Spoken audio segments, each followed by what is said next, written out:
soul is welcome here. Oh, my soul is welcome here. I am getting the message loud and clear. My soul is welcome here. Sing that. Oh, my soul is welcome here. Oh, my soul is welcome here. I am getting the message loud and clear. My soul is welcome here. One more time. I'm in the right place at the right time. I'm in the right place at the right time. I'm just what I'm supposed to be. I am just what I'm supposed to be. I'm in the right place at the right time. I am just what I'm supposed to be. Oh, my soul is welcome here. Oh, my soul is welcome here. I am getting the message loud and clear. My soul is welcome here. One more time. Oh, my soul is welcome here. Oh, my soul is welcome here. I am getting the message loud and clear. My soul is welcome here. I am getting the message loud and clear. My soul is welcome here. There you go.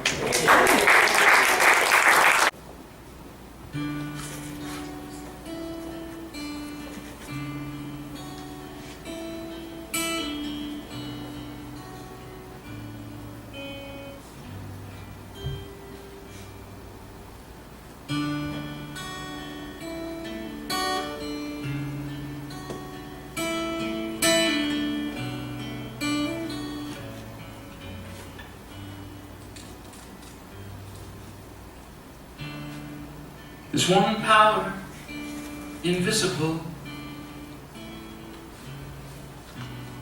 and just see it everywhere and every day.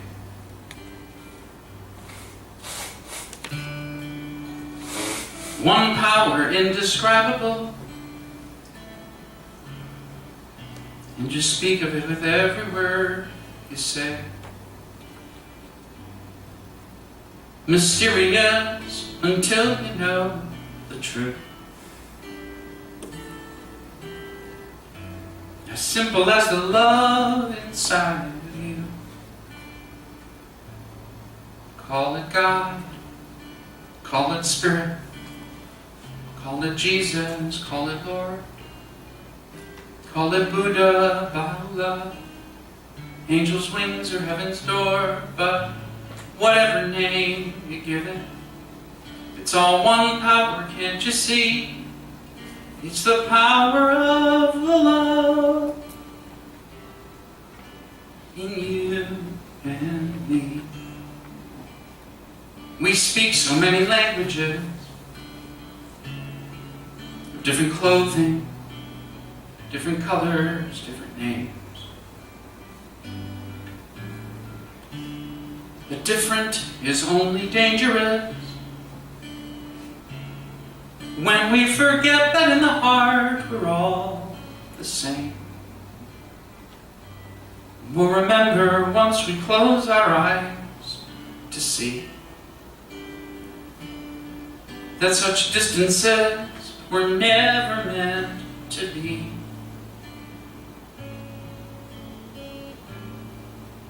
Call it God, call it Spirit, call it Jesus or Lord, call it Buddha, Baha'u'llah, Hashem or heaven's door. It's Muhammad, it's your mind, it's your soul or it's your sign. It's the universe, it's music, Mother Earth, Father Time. But whatever name you give it, it's all one power, can't you see? Whatever name you give it, it's the very air we breathe. It's the power of the love in you and me. One power, yeah. One power. One power is what we are. One power.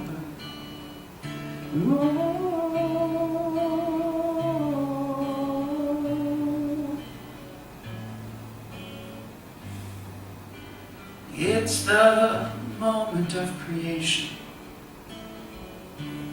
It's an everlasting peace. It's the freedom of forgiveness. It's the sweetness of release. It's the joy of inspiration. It's the sunshine on your face. It's the birthright of all nations. It's the boundlessness of space. It's the beauty of a baby. The serenity of sleep. It's the anger we abandon. For it's love that's most deep. It's one power. Oh.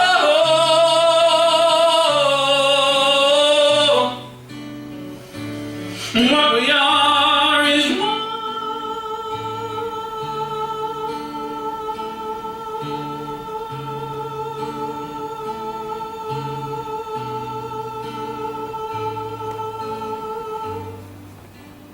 It's the power of the love that lives forever in you and me. It's the power of the love in you and me.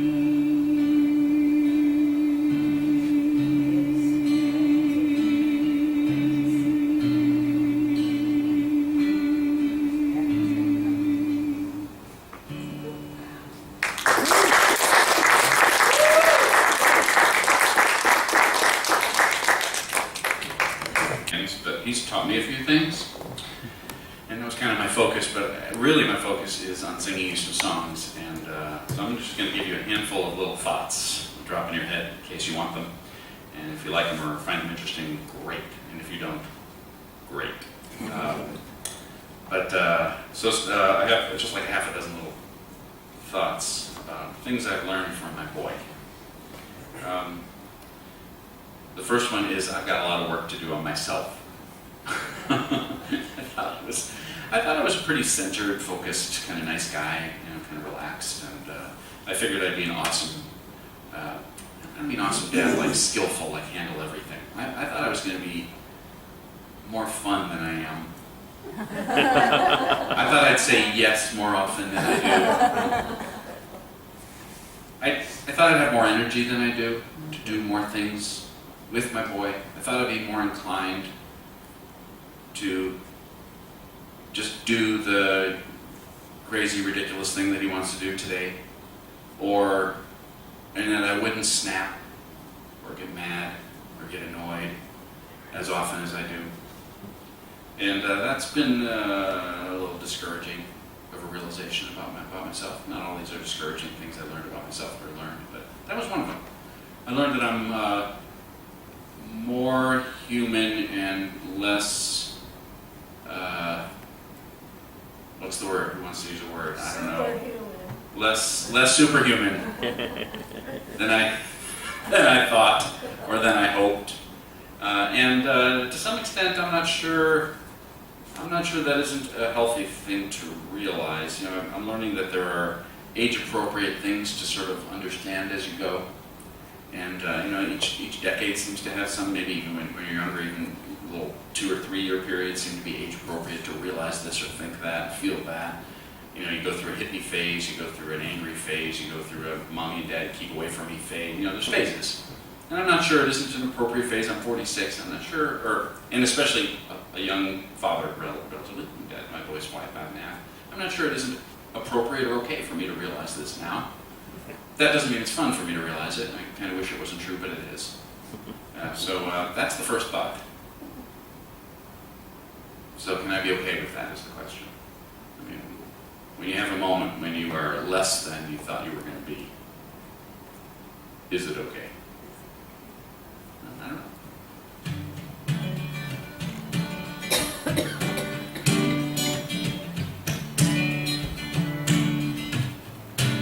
best I can. My heart is an open heart. As best I can, I let myself be human. Try to lighten up life's load, whether a tear or laughter flows, as best I can. Oh yeah, as best I can.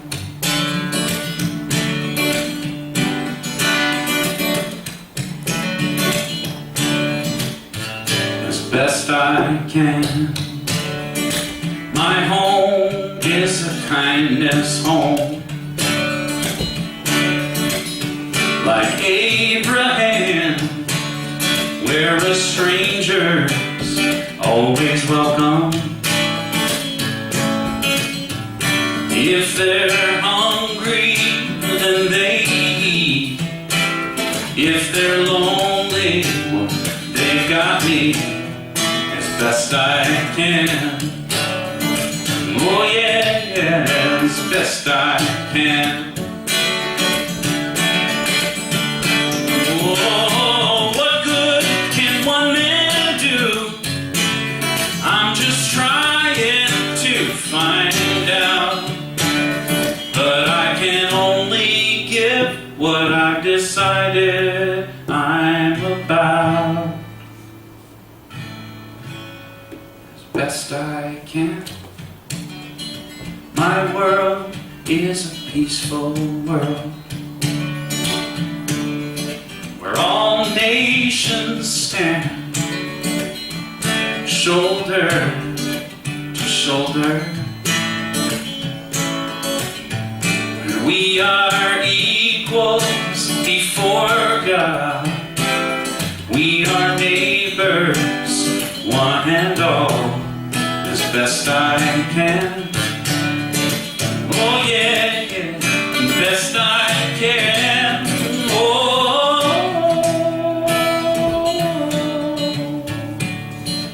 I will do the best I can.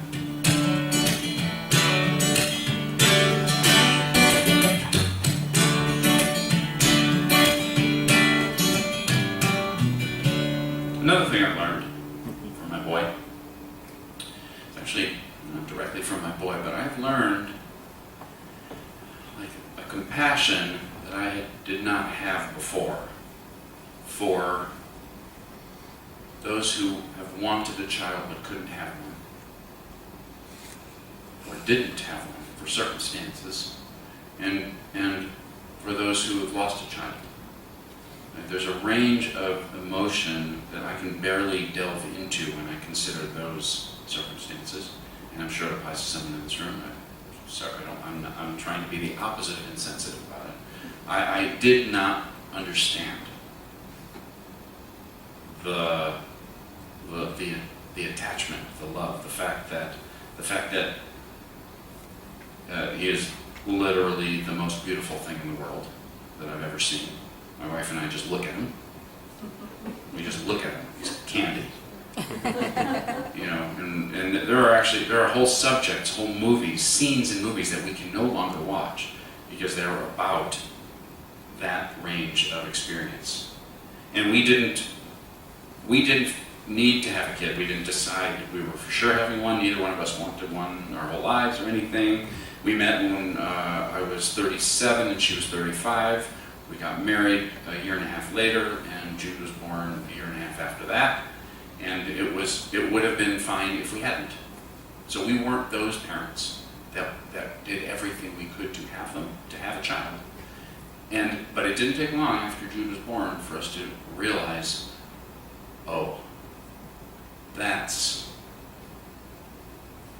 is too heartbreaking to even consider losing a child, and even too heartbreaking to consider wanting one with everything you have and not having one for any number of reasons. People don't, and that's been a powerful lesson. You know, people in the last there was a wave of political correctness, right?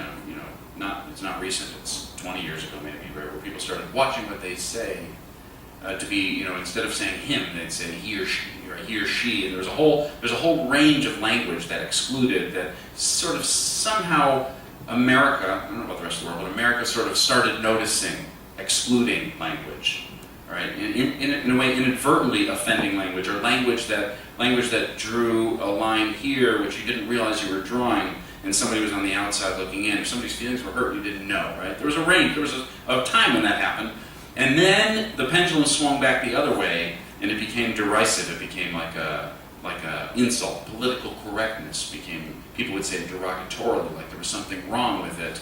And I think it's probably because the phrase it's not about political. It's actually about feelings.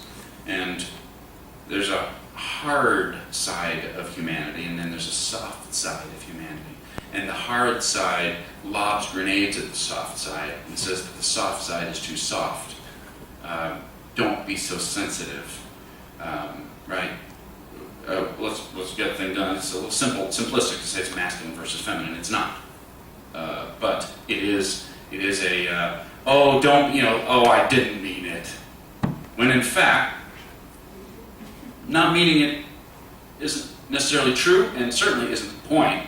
The hurt feelings matter, and something that Jude knows that adults forget is that it matters if it hurts his feelings, regardless of why, really. And so what? It's not the political correctness. It's an emotional sensitivity in a way. Of course, there are extremes and radical things that you can be like, that's a little further than it needs to go. But now I understand.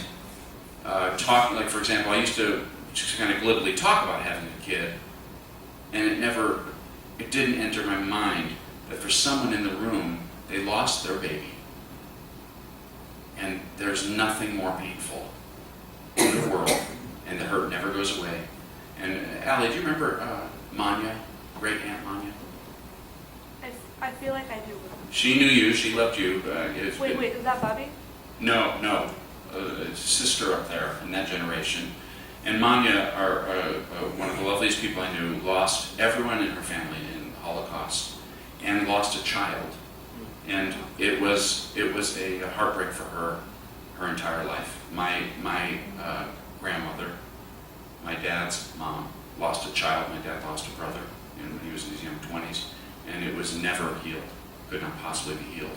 But I didn't understand. That's what come back to the point.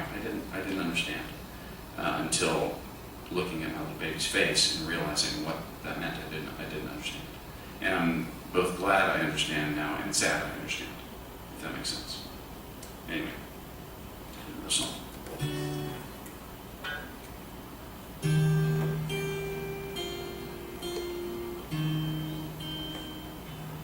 When my hands were emptied, when my hope was gone,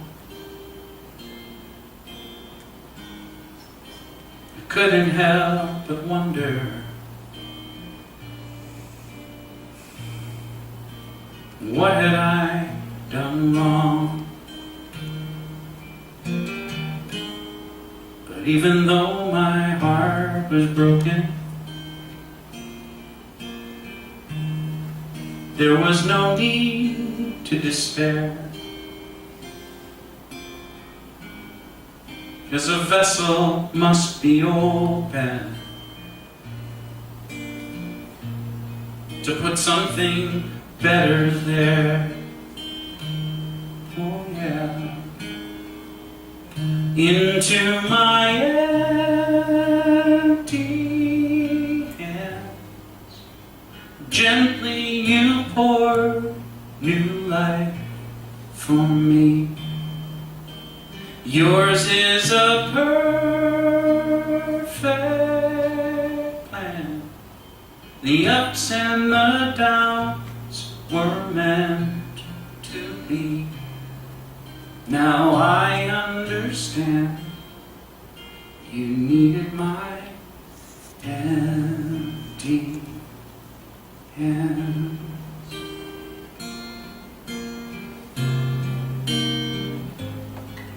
So forgive me when I doubt it. I admit sometimes I do. Or consider giving up, 'cause I cannot see the truth. I know I'll never go without it. You're deep and abiding love, oh love, into my empty hand. Gently you pour new life for me. Yours is a perfect plan. The ups and the downs were meant to be. And I cannot help but cry to think of the gifts you've given me.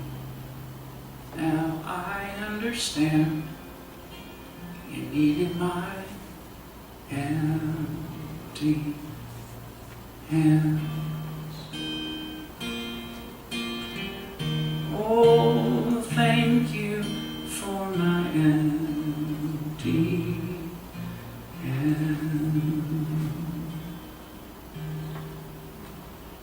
Another thing I've learned from my boy is I don't think I made him, really, technically. I mean, I'm his father, pretty sure, genetically. And but he was about 1, and we took him to a mall. We live in Orange County. Took him to an outdoor place where there's a fountain. And he had chubby little legs. He was just first learning to walk, and sort of, rose and fell, stood and fell, all the way to the fountain. Yeah. Reached the fountain, put his hands up on the ledge, and started jumping. Right? Yeah. And didn't stop. So excited by the fountain. Never stopped jumping and bouncing at this fountain.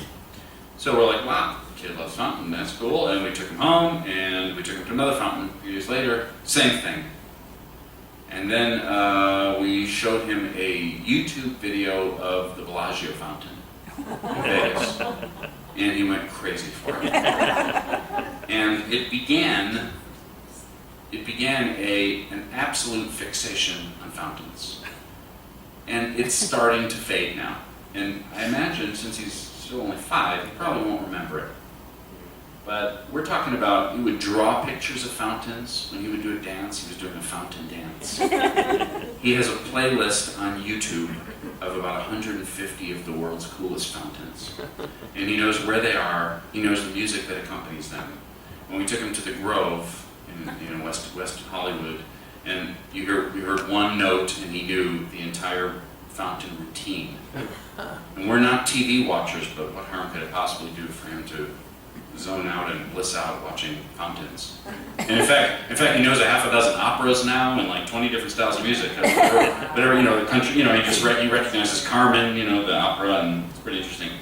So this fixation on fountains really got us, opened our eyes, my wife and me. And like, oh, what he's going to be into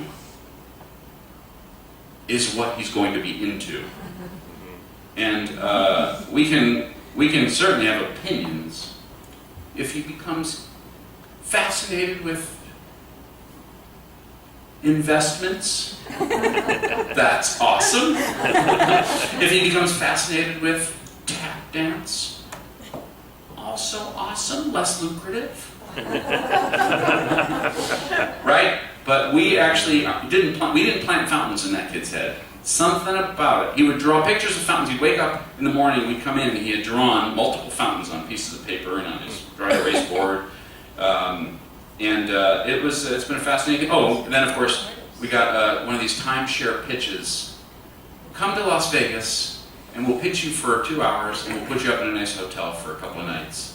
And we're like, I said on the phone, well, if I tell you that there's 0 chance we're going to buy a timeshare, will you still send us?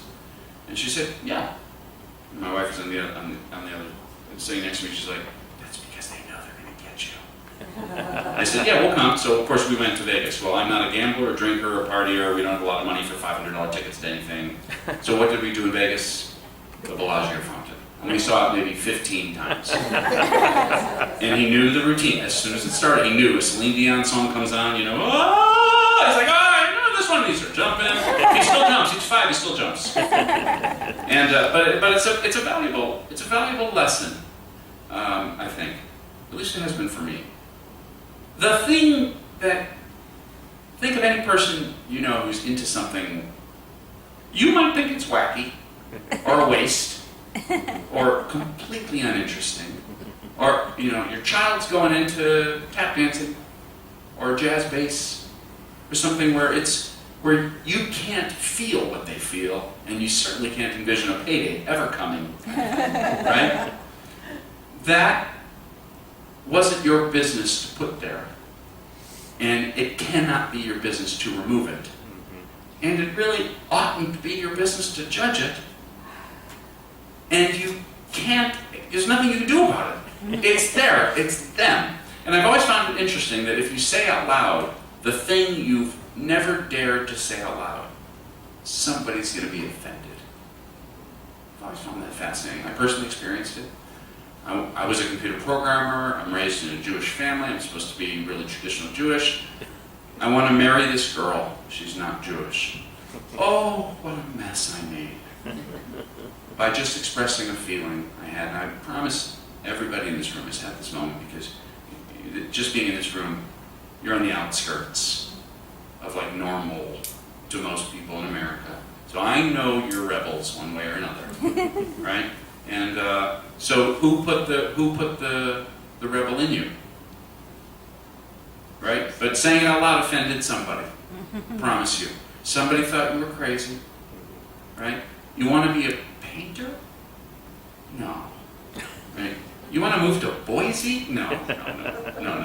We don't do that. You know, that kind of thing, right? And so for Jude, it was just a quick early lesson. This kid is not being written by us. He's into fountains for no apparent reason, and whatever he's into next is also going to be for no apparent reason. And what he ends up doing, and hopefully doing what he loves, that part I can support particularly, but not the specific, right? Is that what you love? Then let's go get good at that. But don't love that. Love that. Right? Oh no, that's a mistake. You don't want to love that. Right? That has never worked on anybody. All it does is create a rift and judgment and resentment and distance, none of which I want with my boy. Certainly in the long term, even if I have to tell him no to another piece of candy, and he gets mad at me for a couple hours. And that was that lesson. I'm running out of time, I know. See, I got a bunch of songs. You'll have to come back. Let's see. Well, okay, I'll share another one. Singing. Do I have time for 2 more songs? Not really. One more song. Okay. No, it's okay. That's my fault, really. Anyway. The last one I'll say, this is going to sound random, but maybe all these sound random. But one of the things I've learned from Jude, and I'm reminded of, I'll go to the piano for this song, is innocence is precious, and it's hard to guard.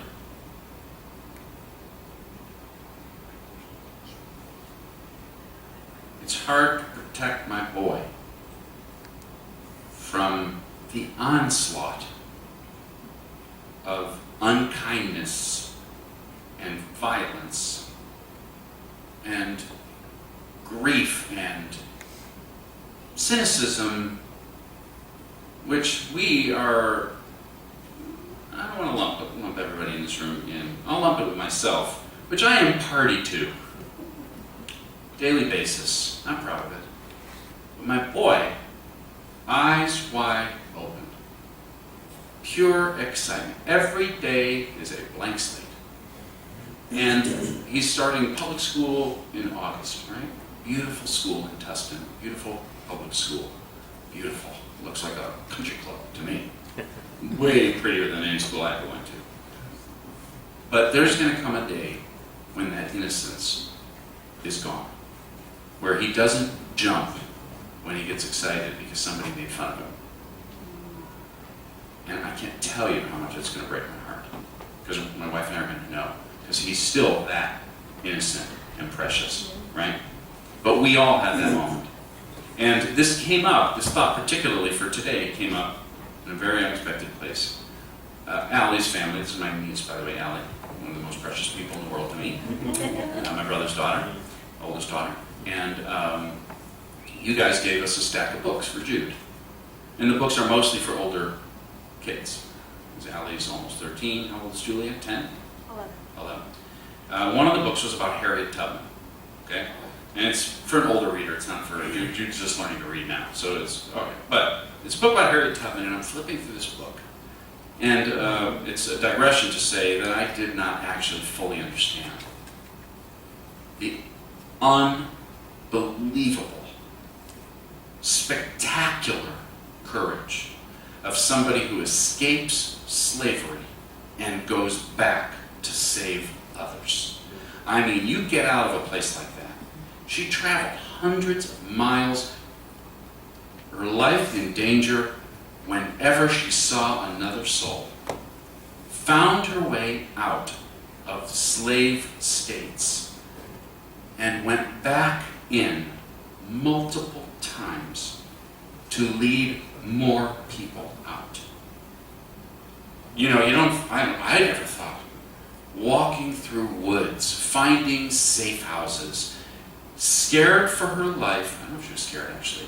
Certainly aware that her life was in jeopardy every step of the way, literally. That is just beyond anything I'd ever really contemplated. I'm flipping this little children's book, right? This 3rd grade introduction to Harriet Tubman. But a different thought occurred to me too at the same time. When can I tell my boy that humanity is capable of such cruelty? When did we learn? How old were we when we learned that slavery happened? I certainly don't remember it. I don't know, 1st grade, 2nd grade. When did we learn the first story about the Civil War or slavery? How does that affect the soul to know that people could do something, could put a person in chains? I don't know when I want my boy to know that, even though of course he needs to know that. And there's this little children's book in his room, and one day he's going to be reading, he's going to find it. And that's going to be a thought that has never crossed his pristine little soul. He can't watch a movie scene where a 8-year-old says something mean to a 7-year-old on the playground. It hurts him. He cries. And the things, anyway, the point is, the things that remain for him to know break my heart. And when I was reading that book, I suddenly realized, someday I'm going to have to tell him that people have put people in chains and called it okay.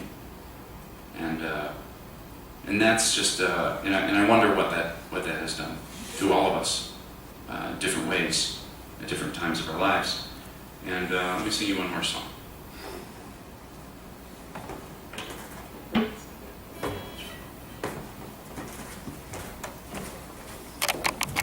So what I've learned on that subject, with regard to my boy, is I'm going to find a middle ground as best I can.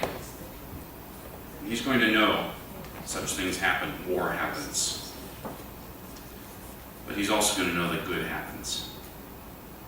And that is the aspiration, to be good. And that is enough.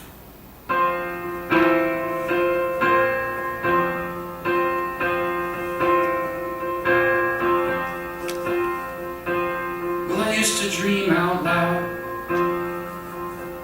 Just being a human made me proud. Now I throw my disillusion and despair. My heart has taken such abuse. I've used my hurt as my excuse. It's like my hope has disappeared behind the shadow of my fear. And I wonder why they say that aging thins the skin. Then I remember I am only one, that I am not alone. I don't need to do everything, no. I can right one wrong, I can sing one song. I don't need to do everything. It's time to dive back in. Yeah, it's time to live again. I am unjaded. Whoa. What if you have to fall to grow? I've fallen hard enough to know. So what if life's not fair? Doesn't mean that I'm too cool to care.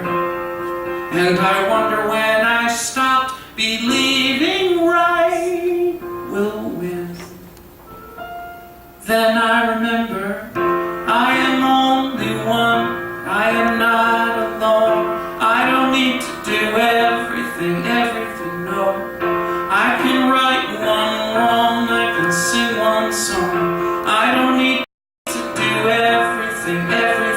It's time to dive back in.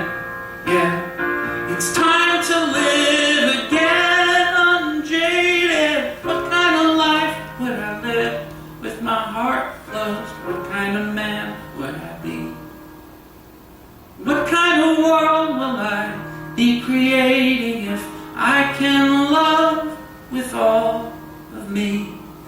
If I just love with all of me. So the last thing I want to leave you with is Happy Father's Day.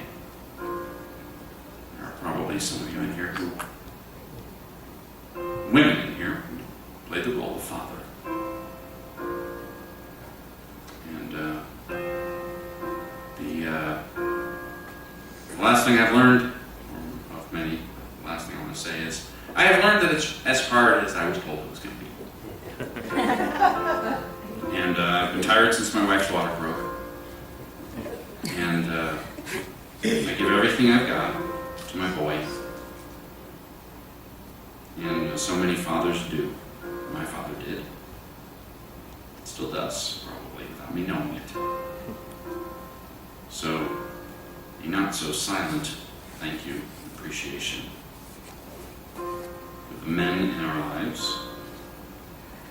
who have stepped up and stepped in and said, you can do it, and said, I've got your back, and said, here's how this works, here's what you're capable of, you're okay, and I love you. I am only one, but I am not alone. I don't need to do everything on my own. I can write one wrong, I can sing one song. I don't need to do everything. I am only one, but I am not alone. I don't need to do everything, no. I can write one wrong or sing one song. I don't need to do everything. It's time to dive back in.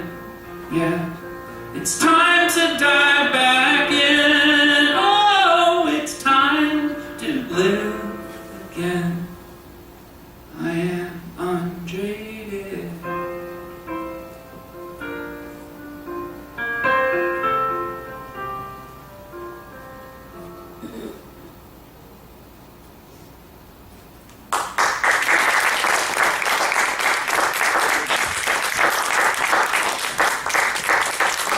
Whatever you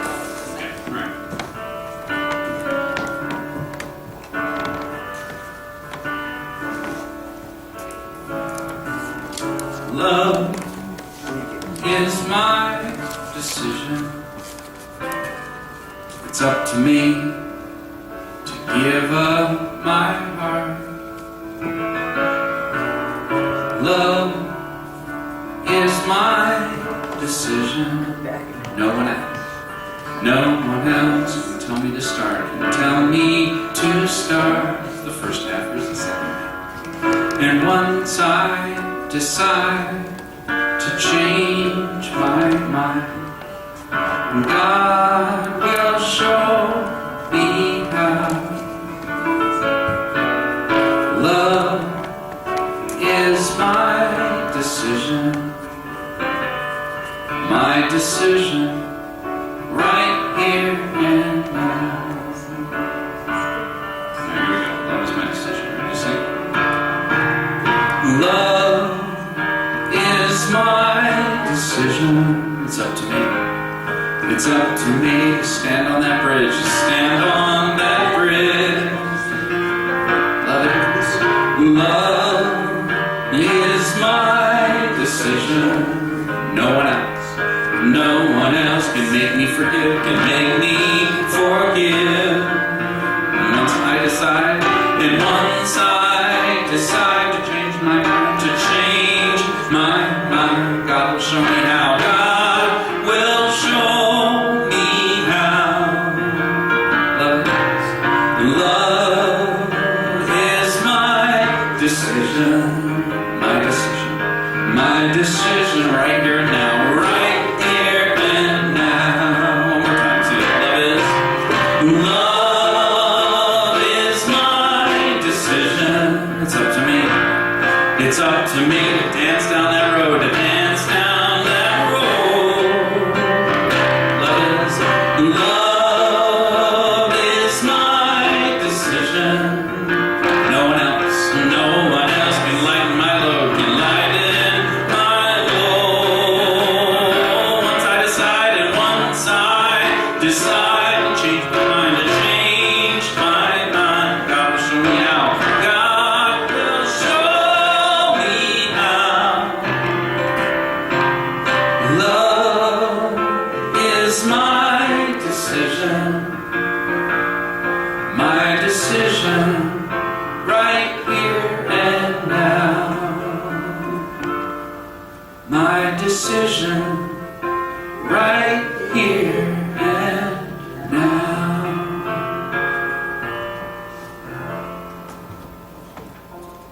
We are so blessed with each offering that we have given.